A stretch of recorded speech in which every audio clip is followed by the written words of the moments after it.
اعوذ بالله من الشیطان الرجیم بسم الله الرحمن الرحیم ګران ملت عزیز تاسو قربان یم سبحان او تاسو ګورئ چمکني ټي وي کې روزیدار بچي سیزن 7 د نننی پروګرام زمونږه مرسته چې کړې ده هغه بن یاسین فارمیسي والا دی د هغې ډایرکټر شکریه ادا کوو چې هغې د ماشوم لا ګفټ رالیږلی دی د دې ماشوم نوم څه دی د دې پوښتنه به دې نه کوو بیټه نوم دې څه دی لایبه سویم کې سبق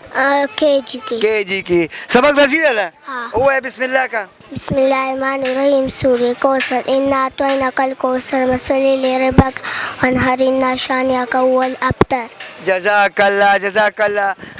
زمونږ د پروګرام مهمان خصوصي چې کوم دی د سی سی ایل چیرمین افتخار خان دی افتخار خان په خیر راغی ستړی مه شئ درته وایو دې ماشومې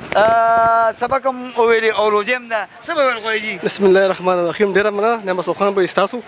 دا ټول کریډټ چې کوم دی د مور پلاتر سي چې دومره ورکوټې ماشومه د روژې نیولې ده څنګه چې تاسو ته پته ده که موږ چې کوم دی دا روژه هم چې ارکان کې راځي فرض دی په موږ باندې نو دا ماشومه چې کوم دی اوس نه چې کوم دا مختره او ان شاء الله روان مستقبل کې به چې کوم ته روژې نور مسانې ډېر ښه ډېره مننه سر جي بن یاسین فارمیسي له طرفه چیرمین صاحب دا ګفټ دې ماشومې ته حواله کوي چې ډېره مننه مهرباني شکریه مینوالو که چېرې ستاسو ماشوم هم روژې نیولي نو موږ ته په ورکړل شوي نمبر باندې کال وکړئ موږ به راځو ستاسو ماشوم حوصله افزایي لپاره په دې خبره تاسو نه اجازه کوم د الله په امان